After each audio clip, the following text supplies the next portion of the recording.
Welcome to Mondays with Coach Rice. It's a brand new week, the sun's shining bright. A chance to cast your net, step into the light. Life's full of challenges, it's a winding stream. But with Coach Rice, you'll find your dream. Happy Monday and welcome to Casting the Net, where we care about your mental health and well-being. I am Coach Rice, your host, and with me today, I have a special guest, and her name is Raven Fisher. She is founder of Nave Wellness Center. She is a licensed clinical professional counselor. And I just want to for us to get to know her because she has a wealth of information. So, Raven, tell us where you're from and what made you choose this as your career? Oh, absolutely. So I'm from the south suburbs of Chicago. So from the Homewood-Flossmoor area. If people are familiar with the south suburbs of Chicago, it always cracks me up to leave Chicago and say I'm from Chicago, but I'm really just from the south suburbs. And what got me into this field is through personal experience in therapy, that prior to that, I had never really engaged with the field, had never really considered it, never really knew of anyone that had gone to therapy. But when I was in college, I found myself in need of going to therapy. Had gone through some difficult circumstances, and also was nearing the end of my time in undergrad and trying to figure out what I was going to do next. I went to Harvard University for my undergrad. I got my degree in linguistics, which is the study of the structure of language, and it was beautiful to study it, but I didn't actually want any career in that field. So I was kind of in a place of trying to figure that out. And the therapist that I was working with at the time just kind of offhandedly mentioned that I would be a good therapist, and it had never crossed my mind before. So I started to look into the field a bit more. After college, I did some overseas work. For 2 years, I was in Northeast India at an aftercare home for girls that were recovered from trafficking and abuse. And I chose to do that to see if this counseling profession, this idea of walking alongside people through their hardships and challenges, if that's really where my heart was. And so doing the 2 years in Northeast India was really beneficial for confirming that for me. So then I came back and got my master's in clinical mental health counseling at Wheaton College and have been working in the field since. I started my practice, Nave Wellness Center, as my solo practice back in 2021, and then expanded it to be a group mental health therapy practice at the top of 2024. So we've got a physical office located in Frankfort, Illinois, again in the southwest suburbs of Illinois, and we do both in-person and virtual therapy services. Wow, I remember meeting you at a wellness conference, and I was intrigued by just your whole demeanor, and I was like, I want to interview you on my podcast. But one of the subjects that I saw come up was this, the stress tolerance. So can you define what that is and why is it important for your mental and emotional well-being? Absolutely. Right. So the concept of distress tolerance is something that we at Nave Wellness Center like to emphasize often, because it's essentially the opposite of avoidance. And that avoidance tends to be a problem that we don't often notice is a problem. But when we're avoiding things, particularly our difficult internal circumstances, our painful memories, our traumas, when we allow ourselves to just live a life of avoiding dealing with any of that, we don't allow ourselves to live life fully, right? We allow ourselves to just kind of hum along, letting life happen to us, or just going along with whatever the status quo is, rather than really letting ourselves live life in a full and fulfilling manner, all because we're allowing avoidance to take hold of us. And so then the opposite of avoidance is allowing ourselves to build up our distress tolerance. So meaning literally our ability to tolerate distress, right? That when we are practicing avoidance, it's because there's something internal that is painful, and that pain is uncomfortable, and it's human nature to avoid discomfort, right? We don't like pain, right? And probably ancestors, like that is a necessary thing, that if it's pain, it's probably threatening and or dangerous. And so for the sake of survival, let's avoid that pain, right? So it is like coded within us to want to avoid pain. But the problem is that nowadays, those like real threats of death are not as imminent as frequently as like the cavemen had to deal with. Right. So our body still responds the same way, that anything that is deemed as painful, the body thinks is this threat, and therefore we need to avoid it or run from it or get away from it. Right. So the more that we can help ourselves to notice that pattern and then to build up our ability to tolerate distress more, to practice distress tolerance more, is the more that we can then work through these difficult and painful things so that they don't hold us captive so much, and so that then we can live our lives more fully. Yeah, we tend to run from that type of stuff. Yeah, It's interesting how people instinctively avoid like emotional pain, absolutely. which is something that you want to not run from. But it's a signal that we need to deal with it, right? Mhm. What are some of the common ways of avoidance common ways that avoidance show up Yeah. in Yeah. our daily lives? Like, what are some of those common things Mhm. that you see? Yeah. Oh, that's a great question, because it is so common that so often people don't even realize they're avoiding things. The Probably a biggest one is being busy. Like the way that we just keep ourselves moving, especially in today's society and in Mhm. Western society, we just have so much to do, so much on our plate, so many opportunities at our doorstep, pulling us so many different directions, that we are constantly busy. And it's not all bad, right? Like we do so Right, many good right. things in this world and in this life, but we keep ourselves busy. And it's to the point where we might not be allowing ourselves to be still. And in part because when we are still, in that quietness is where that pain starts to come back, right? Is where those memories, the Yes. trauma, the difficult circumstances start to show up. And then again, the body is like, oh, don't want to feel that. Let's get busy. Let me find something else to do. Let me keep myself entertained. Let me, get on social media and doom scroll and just keep myself zoned out. Let me just find other responsibilities or tasks to do Mm, so that I can continue to avoid this painful thing. And it's so like second nature that we don't even realize that we're doing that so often. that is so true. We sure can avoid the busyness is huge. Oh my goodness. I see it so many times. I've even done it in my own personal life Mhm. where Mhm. I didn't want to just sit still because I knew I had to really face some things, some deep conversations that I may need to have with myself. But how do people know it's busyness in that way?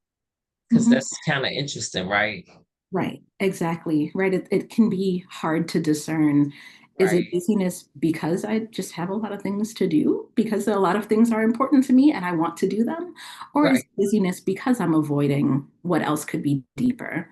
One way to test that is if we can allow ourselves to be still and see what shows up, and like really still, right? The not reaching for the phone or the TV or some other distraction, but to just sit in stillness for a few minutes and see how that is. I feel like so many people really struggle with just like silence and stillness, that they find it awkward or Yes. uncomfortable, be it in the presence of somebody else or Mhm. just even by themselves. They find that so That is awkward so true. to sit in, right? And that's what I love as my work as a therapist, and with Nave Wellness Center, we practice some of that stillness with clients, and it's so disorienting to them sometimes. They're like, am I supposed to say something? What's happening in therapy? Like what's going on? Right. But This so is uncomfortable. What are you doing? No. exactly, like that is like one of the first little steps of how we build Right. our stress tolerance. Is can we be okay with feeling uncomfortable for a little bit in this, like, kind of measured or controlled way? Like it's okay to feel a little bit uncomfortable. So can we let Yes. ourselves sit with ourselves, notice what discomfort is there? And then if so, it's like, oh, okay, can I explore that a bit more? Can I be curious about this discomfort to recognize maybe there's something that I've been avoiding, something that I haven't been dealing with? That is so true. Because we can totally miss things when we so busy. We miss what we can be actually successful in sometimes is not, and you're right, it's so many ways to do that. And you know, what's another way it may show up? Of the avoidance. Yes. Yeah. The fact that um, avoidance can show up any, or like we can notice that there's probably something being avoided anytime that someone may respond in an emotionally heightened way that may not be otherwise like appropriate for that moment, right? So anytime somebody gets super defensive, if somebody brings up a concept or an idea or a topic and that person's like, oh no, that's not me, or I don't know why would you even bring that to me, or something like that, that is just like, it didn't take all that. Like, why'd you have to respond that harshly to Yeah, something? yeah. And it's like, okay, that could give us space for pause of, is there something that's being avoided? Is there something internal deeply that is a bit tender, that whatever that topic was, it touched on that. And the person may not be trying to deal with it or willing to deal with it. And so they kind of want to dismiss it and push it to the side, right? Those Right. are some of those telltale signs of there might be something being avoided. And if that person could cultivate a willingness to look at that, then they could work with it and work through it. Right. And that's so true because it's hard to hear sometimes. And that's where the defensiveness come from. It's hard to hear what's really happening, but you want to take a deeper dive if it's causing you to react that way, right? Because our bodies really talk to us. Yes. And I think we have to listen to it. It's really keen that I noticed that our bodies really truly talk to us. What are some of the practice? I know you mentioned that you guys, in your practice, you sit still. Are there any other foundational practices that help people to kind of build that muscle? Yeah, absolutely. Right. And I would say, like I mentioned, how at Nave Wellness Center, we enjoy infusing bits of stillness or bits of silence into our sessions to challenge clients to encounter themselves in that stillness. Mhm. In similar ways, just anything falling under the camp of mindfulness, right? Those familiar with mindfulness, that being Right. engaged in the present moment without getting taken away from it or taken away by it. And under that camp of mindfulness come like various meditation kind of practices. Mhm. All of those things are related to that stuff of a bit of stillness or a bit of like present awareness and engagement so that we can, I mean, the overarching thing is just, can we slow ourselves down? Right. It's like I mentioned, with all of the Right. busyness, with all of the movement, with all of the reactionariness, that is just us moving and reacting so quickly. And so, can we help ourselves to practice slowing down so that then, by way of slowing down, we can notice what enters into those stiller spaces, those quieter spaces, and then we can start to let ourselves notice what we're avoiding. Right. So again, like mindfulness and meditative practices can be like breathing exercises. It could be, Mhm. let me sit and stare at the wall. Let me, notice the leaves outside. Let me go for a mindful walk and just be present with my surroundings. Let me walk through my senses, notice the things that I'm seeing and hearing and tasting and smelling and feeling right now.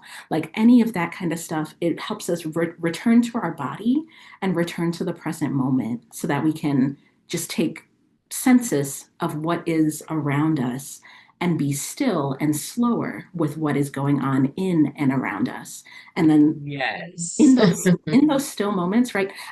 A quick related tangent is that often when I suggest meditation to a client, they're like, oh no, that doesn't work for me. Like I can't quiet my thoughts. I can't slow down. Like that's just not something that I can do. And so they think that therefore it must not be an intervention they could utilize, right? The Right. thing is that when we implement meditation or mindfulness, that is exactly what the brain and the body is going to do, is start to fire off, is start to just things come up, it gets busy. That's what the mind is used to doing. So when someone's practicing mindfulness or meditation, they're not failing at it because the brain starts doing things, but that's actually just like part of the exercise. And so Mhm. if the person could be willing to then notice that the brain did things and then bring themselves back to whatever their mindful task is of, noticing their breath or paying attention to their body. Like that is what builds up our ability in the stuff of practicing mindfulness and meditation. It's just I continuing am to so bring ourselves glad. back to it. you mentioned that because that is what people actually think, that it's not working. My Mhm. brain, because I noticed that it's a skill set, right? I remember I didn't like mindfulness for a long time. And when I was doing a master's program, I had a hard time and struggled with that because I was like, my brain won't stop. My brain won't stop. Mhm. But I like how you put it. It's supposed to start off like that, but if you give it a chance and just focus on your breathing or Right. focus on something that single thing you focus on in the Mhm. moment of your quietness will really take you there. And that is the most amazing feeling ever. Yeah, exactly, right? And that, like, the person doing it grows so much by being willing to stick with the exercise. That it's like, "Oh, my brain wandered off to wherever, I noticed it and brought it back." Brought Like, it that back. is the power of the exercise, is the noticing and coming back to it and not giving up and continuing in the exercise. Right. That is so true. How does, in your opinion, internal narratives play Yeah. in the role of like dealing with, you know, the stress tolerance? Yeah, absolutely. Um, so similar to the mindfulness thing we just talked about, so many people just have this internal idea that they tell themselves, the story they tell themselves, I can't do this. This isn't for me. And so therefore it gets dismissed before we can even really give it a try, right? In the same manner, there are so many messages that we've received somehow through our lives. Often it comes up maybe in our upbringing, maybe in early relationships, or from media or from culture, from other Yes. people, these messages that we then internalize as part of how we move through the world, how we view the world, our perspective and our understanding of how the world works, the rules that we think exist. And we don't even call them rules, but we just align with them. We just fall in line with, well, this is what I'm supposed to do. This is what I'm allowed to do.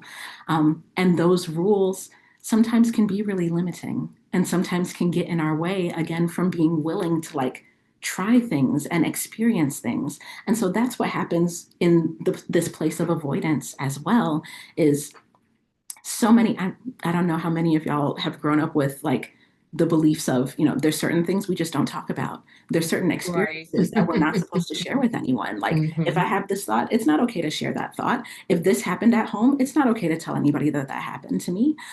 There are so many things that in our society, it is just taboo to approach. Right. And then that stuff just gets buried internally and is like hidden in this quieted, shameful place.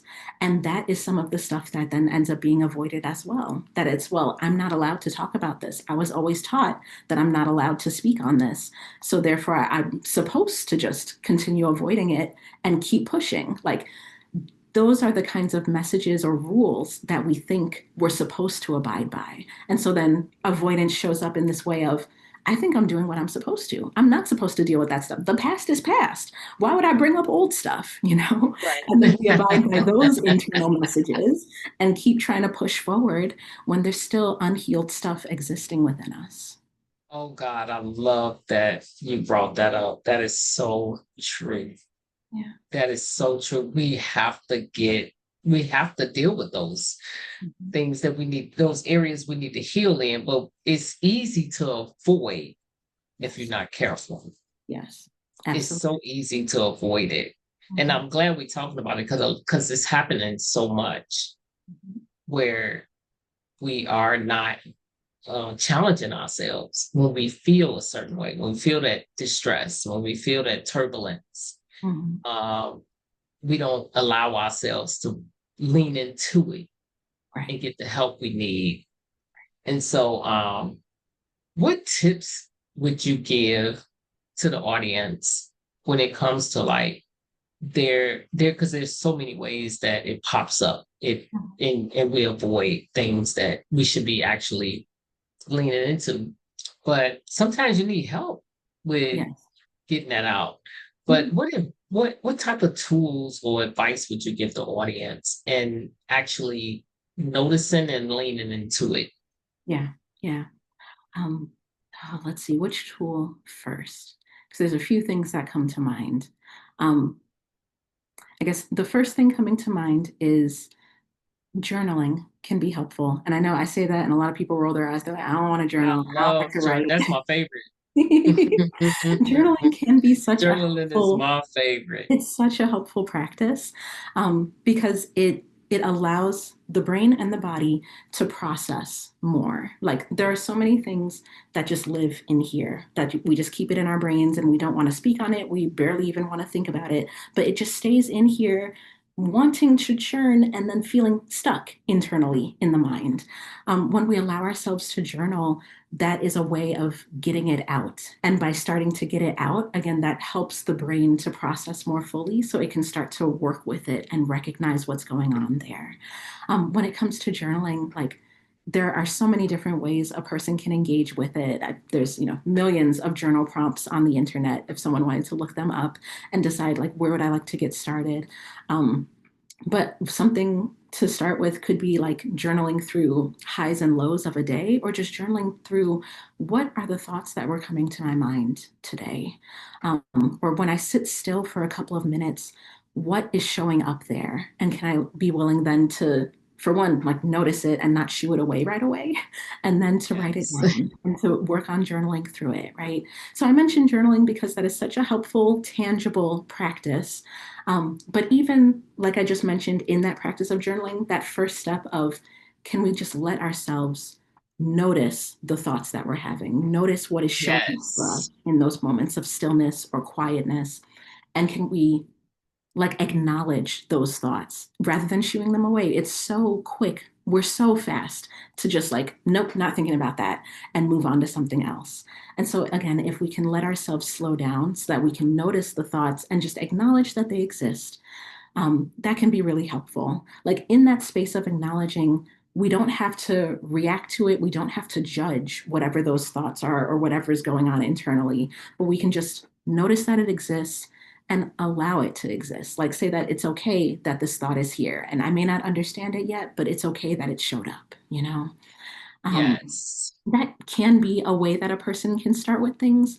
I get that even that can sound hard to do or feel like kind of heavy for a person to take on themselves when they're just completely unfamiliar with any of this kind of work, right? So that's why I preach, I suppose, the stuff of going to therapy, right? Like a I do therapist. too. I think it's amazing to go.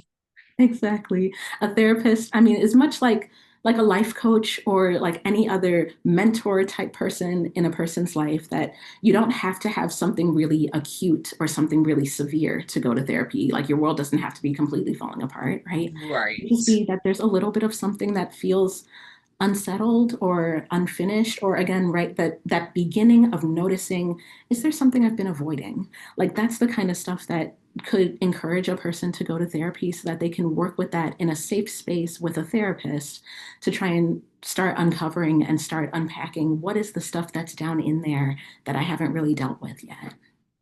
And I definitely totally agree with you. I'm an advocate for that because really seriously, like I love it. Like when I'm in distress, I make an appointment and go get the help I need. And it don't make me feel like I'm less than a person. It's actually one of the most powerful things you can do because we're not we you know is we don't know everything and we don't see our own stuff. Yeah, And so exactly. because we can easily justify Mhm. or put it off or avoid it. We could easily do that and it won't look like it, right?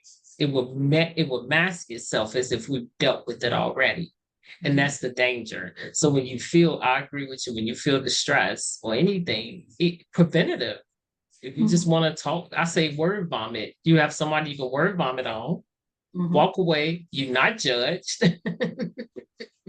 and you get the help you need, right? I love that part. Yeah, it's so like it sounds so simple to at times, the stuff of like word vomiting, right? That it's like, Right. I don't need to talk about it. Like people want to dismiss that as if that's not significant. But from like a scientific level, the brain needs that to help process, right? And so that's why talking or journaling, like when we have thoughts it just lives in one part of the brain that does its little bit of thinking. But when we allow ourselves Yes. then to either speak about it or write about it, that thought has to work its way through the brain, right? When we're speaking, it has to work its way into the language part of the brain to make it out of our mouths. It is heard by our ears. And so the part of the brain that receives hearing is also getting it back. And then we're able to engage with another person about it, and they give us some perspective as well. So, like, the brain gets to process what we're dealing with in a number of ways so that that thought can make its way past its stuck place of just being in the thought realm, Yes. So, like, And I like the really is fact so that much power there. yes, it's you're right. It's so much power there because you get a chance to hear Mhm, what you actually thinking. mhm.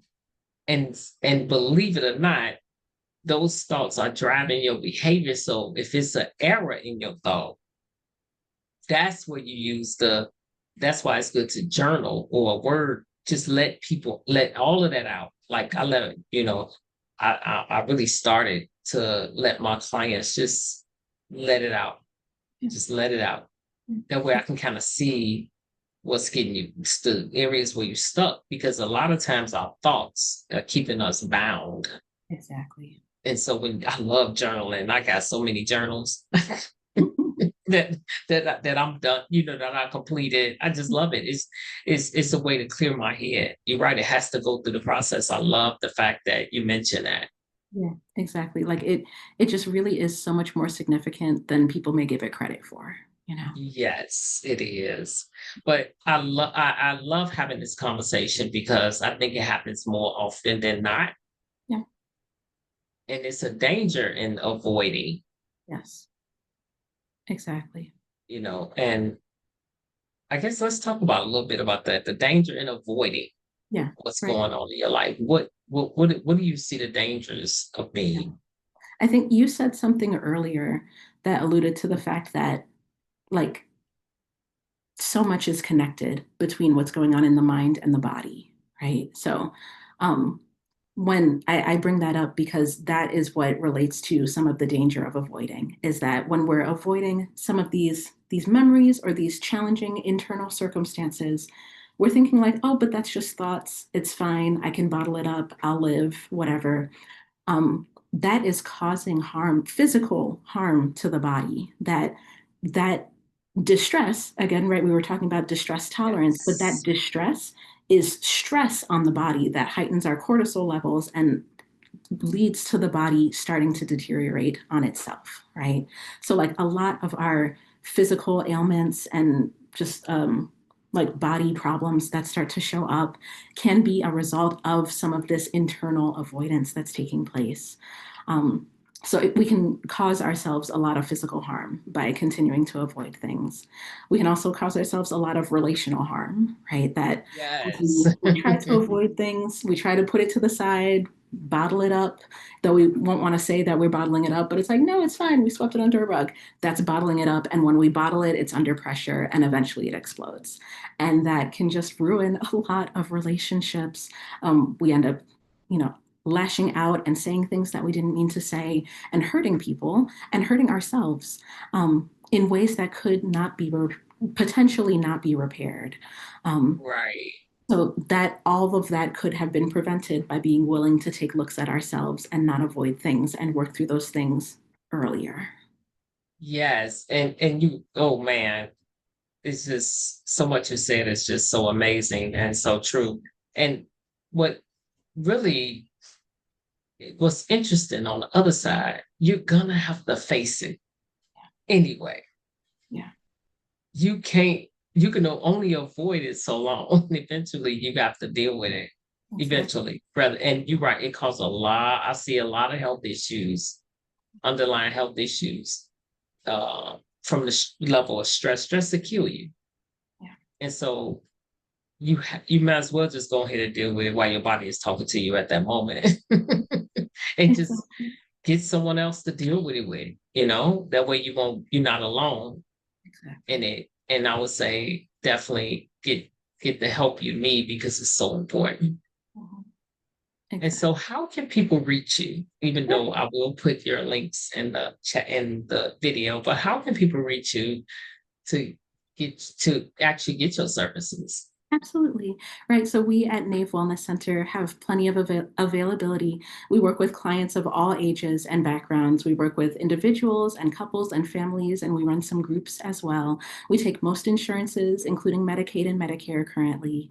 And we do have a sliding scale available as well. And so people can reach out to us on our website, navecenter.com. So Nave is Nave center.com.